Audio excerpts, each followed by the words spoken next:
Tariff চাপিয়ে Trump যে খেলা খেলবেন ভেবেছিলেন সেই খেলা ঘুরিয়ে দিয়েছেন ভারতের প্রধানমন্ত্রী নরেন্দ্র মোদী। আর এখন কিভাবে ড্যামেজ কন্ট্রোল করবেন ট্রাম্প তাই ভেবে কুলকিনারা করে উঠতে পারছেন না। তাই বারবার মোদী আমার ভালো বন্ধু, মোদির সঙ্গে আমার খুব ভালো সম্পর্ক, ভারতের সঙ্গে আমার খুব ভালো সম্পর্ক, আমি ভারতের খুব কাছের, এইসব বক্তব্য বলতে শোনা যাচ্ছে ট্রাম্পকে। আসলে ভারত, চীন, রাশিয়া, জাপান সব একসঙ্গে হওয়ায় বেশ চাপের মুখে পড়তে হয়েছে। আমি জাপান এই কারণে বললাম কারণ ভারতের সঙ্গে জাপানের বাণিজ্যিক সম্পর্ক, দ্বিপাক্ষিক সম্পর্ক একটা অন্য উচ্চতায় পৌঁছচ্ছে। অন্যদিকে আরআইসি, রাশিয়া, ইন্ডিয়া, চীন, এই ত্রিশক্তি এসসিওতে যেভাবে সামনে এসেছে সেটা দেখেই ডোনাল্ড ট্রাম্পের বুক দুরপুর শুরু হয়ে গেছে। আবার ভারত রাশিয়ার থেকে তেল কেনার বিষয়ে কয়েক মাস ধরে বারবার ভারতকে শুল্ক হুমকি দিয়েছে ট্রাম্প, কিন্তু তাতে বিশেষ আমল দেয়নি ভারত। 50% ট্যারিফ চাপানো হয়েছে, কিন্তু তাতেও হেলদোল নেই ভারতের। এখন সুর নরম করে মোদির হাতে পায়ে ধরছেন ট্রাম্প। এবার ট্রাম্পকে বলতে শোনা গেল, আমি ভারতের খুব কাছের, আমি ভারতের প্রধানমন্ত্রীর খুব কাছের। আমি গতকাল তার সাথে কথা বলেছিলাম, তাকে জন্মদিনের শুভেচ্ছা জানিয়েছিলাম, আমাদের মধ্যে খুব ভালো সম্পর্ক রয়েছে। তিনিও একটি সুন্দর বিবৃতি দিয়েছেন, কিন্তু আমি বলেছি যে আমি তাদের অনুমোদন দিয়েছি। চীন এখন আমেরিকাকে খুব বড় শুল্ক দিচ্ছে। ট্রাম্প কি বলেছেন শুনুন।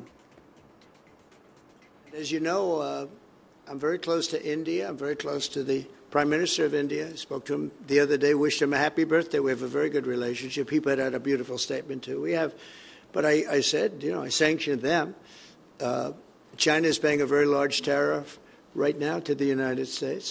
And as you know, I'm very close to India. I'm very close to the Prime Minister of India. I spoke to him the other day, wished him a happy birthday. We have a very good relationship. He put out a beautiful statement too. We have, but I said, I sanctioned them. China is paying a very large tariff right now to the United States. এবারে এই পরিস্থিতিতে রাশিয়াও কিন্তু সুযোগ বুঝে ঝোপে কোপটা মেরেই দিচ্ছে। রাশিয়ার বিদেশমন্ত্রী সার্জেই ল্যাভরভ তিনি সম্প্রতি বলেছেন যে ভারত এবং চীন দুটোই খুব এনশিয়েন্ট সিভিলাইজেশন, ওদের ওপর এইরকম ট্যারিফের বোঝা চাপিয়ে খুব একটা লাভ করে উঠতে পারবে না আমেরিকা। তো ডোনাল্ড ট্রাম্প বলছেন আমি ভারতের খুব কাছের, আমি ভারতের প্রধানমন্ত্রীর খুব কাছের। গতকাল তার সঙ্গে কথা বলেছিলাম, তাকে জন্মদিনের শুভেচ্ছা জানিয়েছিলাম, তিনিও একটি বিবৃতি দিয়েছেন, ইত্যাদি ইত্যাদি কথা ডোনাল্ড ট্রাম্প বলে চলেছেন। ট্রাম্প ভেবেছিলেন চোখ রাঙিয়ে ভারতকে নাস্তানাবুদ করবেন, মানে নিজে চাপ দেবেন, এই ট্যারিফের চাপের কাছে ভারত নতি স্বীকার করবে, মাথা ঝুঁকিয়ে নেবে। কিন্তু পাকিস্তানের মতো ট্রাম্পও হয়তো ভুলে গেছিলেন যে এটা নতুন ভারত। নতুন ভারত যেরকম অপারেশন সিন্দুর করতে পারে, ঠিক সেই রকম কূটনৈতিক চাল দিয়ে কিভাবে যে শক্তি বা যে রাষ্ট্র ভারতকে দাবিয়ে রাখার চেষ্টা করে সেই দেশকেও পাল্টা দাবিয়ে রাখার ক্ষমতা রাখে। ভারতের পাল্টা চালে আমেরিকা যে বেশ চাপেই পড়েছে। লাস্ট কয়েক মাস ধরে ট্রাম্পের সঙ্গে মোদির সম্পর্ক ও ট্যারিফে ভারতকে চাপে রাখার পর অবশেষে মোদির কাছে আত্মসমর্পণের পথই বেছে নিলেন ট্রাম্প।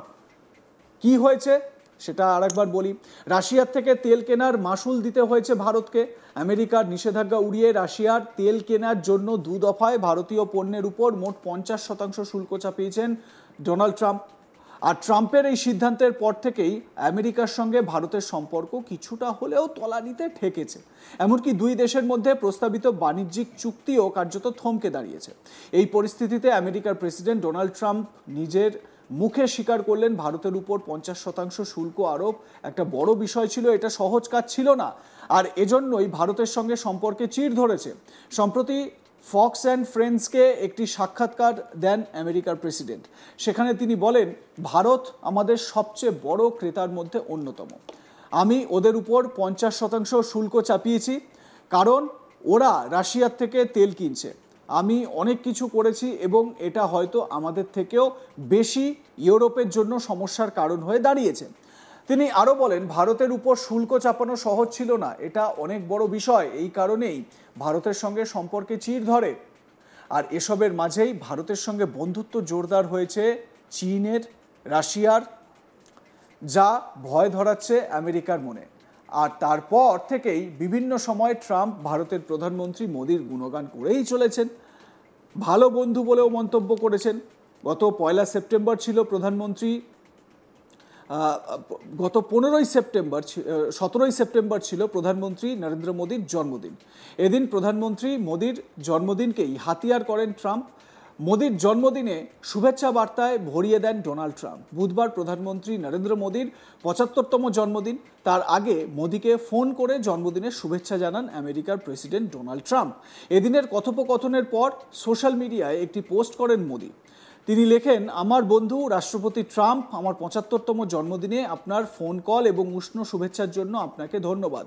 আপনার মতো আমিও ভারত আমেরিকার ব্যাপক এবং বৈশ্বিক অংশীদারিত্বকে নতুন উচ্চতায় নিয়ে যাওয়ার জন্য সম্পূর্ণরূপে প্রতিশ্রুতিবদ্ধ। ইউক্রেন সংঘাতের শান্তিপূর্ণ সমাধানের জন্য আপনার উদ্যোগগুলিকে আমরা সমর্থন করি। অন্যদিকে ট্রাম্পও একটি টুইট করেন, সোশ্যাল মিডিয়ায় পোস্ট করেন, ট্রুথ সোশ্যালে। সেখানে তিনি লেখেন, আমার বন্ধু প্রধানমন্ত্রী নরেন্দ্র মোদীর সঙ্গে এইমাত্র একটা দারুণ ফোনালাপ হলো। আমি তাকে জন্মদিনের শুভেচ্ছা জানালাম। তিনি অসাধারণ কাজ করছেন। নরেন্দ্র, রাশিয়া ও ইউক্রেনের যুদ্ধের অবসানে আপনার সমর্থনের জন্য ধন্যবাদ জানিয়েছেন ডোনাল্ড ট্রাম্প। প্রসঙ্গত, বিশ্বজুড়ে চলা 7টি যুদ্ধ থামিয়ে দিয়েছেন তিনি, যার মধ্যে রয়েছে কঙ্গো এবং রাবান্ডার মাঝে 31 বছর ধরে চলা যুদ্ধ। কিন্তু 3 বছরেরও বেশি সময় ধরে চলা রাশিয়া ও ইউক্রেনের মধ্যে যুদ্ধ থামাতে পারছেন না আমেরিকার প্রেসিডেন্ট ডোনাল্ড ট্রাম্প। আর তাই এই যুদ্ধ থামানোর জন্য রাশিয়ার থেকে তেল কেনা বন্ধ করতে চান তিনি। এবার কেন তেল কেনা বন্ধ করতে চান? মানে তেল কেনা বন্ধ করলেই কি রাশিয়া যুদ্ধ থামিয়ে দেবে? তার একটা কারণ হচ্ছে, যদি রাশিয়ার থেকে তেল অন্যান্য দেশগুলো না কেনে, এবার বলে রাখি, রাশিয়ার তেলের সবথেকে বড় খদ্দের বা সবথেকে বড় ক্রেতা হচ্ছে গিয়ে চীন। ভারত বেশ কিছুটা পেছনে। তো ভারত যদিও রাশিয়ার থেকে তেল কেনা বৃদ্ধি করেছে বা বাড়িয়েছে, কিন্তু ভারত সব থেকে বেশি তেল কেনে না, তেল কেনে চীন। এবারে এই তেল যদি বন্ধ করে দেওয়া হয়, মানে তেল কেনা যদি বন্ধ করে দেওয়া হয়, তাহলে যে টাকাটা রাশিয়া পেয়ে চলেছে, সেই টাকাটা রাশিয়া পাবে না। সেই টাকা রাশিয়া না পেলে কার্যত অর্থনৈতিক একটা অস্থিরতা তৈরি হবে, অস্থিতিশীলতা তৈরি হবে, এবং তখন পুতিন বাধ্য হয়ে এই যুদ্ধ থামাতে রাজি হয়ে যাবেন, এমনটাই একটা মনোভাব পোষণ করছেন আমেরিকার প্রেসিডেন্ট ডোনাল্ড ট্রাম্প। কিন্তু ডোনাল্ড ট্রাম্প নিজেও তো অনেকবার এই যুদ্ধ বিরতির জন্য বা যুদ্ধ থামানোর জন্য দরবার করেছেন, তার সঙ্গে একান্ত বৈঠক করেছেন, মানে ভ্লাদিমির পুতিনের সঙ্গে একান্ত বৈঠক করেছেন। কিন্তু তাতে করেও কি কোনো লাভ হয়েছে? আদতে কিন্তু সেরকম কোনো লাভই হয়নি। আমরা যদি সেটা দেখি, ভারত, চীন সহ অন্য যে দেশগুলি রাশিয়ার থেকে তেল কেনে, তাদের উপর চড়া শুল্ক আরোপ করে কার্যত তাদের রাশিয়ার থেকে তেল কেনা বন্ধ করতে বাধ্য করার একটা কৌশল নিতে চলেছেন বা নিতে চাইছেন ডোনাল্ড ট্রাম্প। ভারতের বিভিন্ন পণ্যের উপর 50%, মোট 50% ট্যারিফ, 25% রেসিপ্রোকাল মানে সমসাময়িক বা পারস্পরিক শুল্ক, এবং অন্যদিকে আরও 25% হচ্ছে গিয়ে শাস্তিমূলক একটা ট্যারিফ, যেটা রাশিয়ার অয়েল কেনার জন্য ভারতের উপর চাপিয়েছে আমেরিকা। কিন্তু আমেরিকার প্রতিনিধি, তিনি ওয়াশিংটন থেকে দিল্লি এসেছিলেন। দিল্লি এসে বাণিজ্যিক পরিসর কিভাবে তৈরি করা যায় দুই দেশের মধ্যে, সেই নিয়ে অনেক বিস্তর আলোচনা করে গিয়েছেন। যাই হোক, এসব দেখে আপনাদের কি মনে হচ্ছে জানাতে ভুলবেন না। দেখতে থাকুন আজ তাক বাংলা, সাবস্ক্রাইব করুন আমাদের ইউটিউব চ্যানেলটি, বেল আইকন প্রেস করুন নোটিফিকেশন পেতে।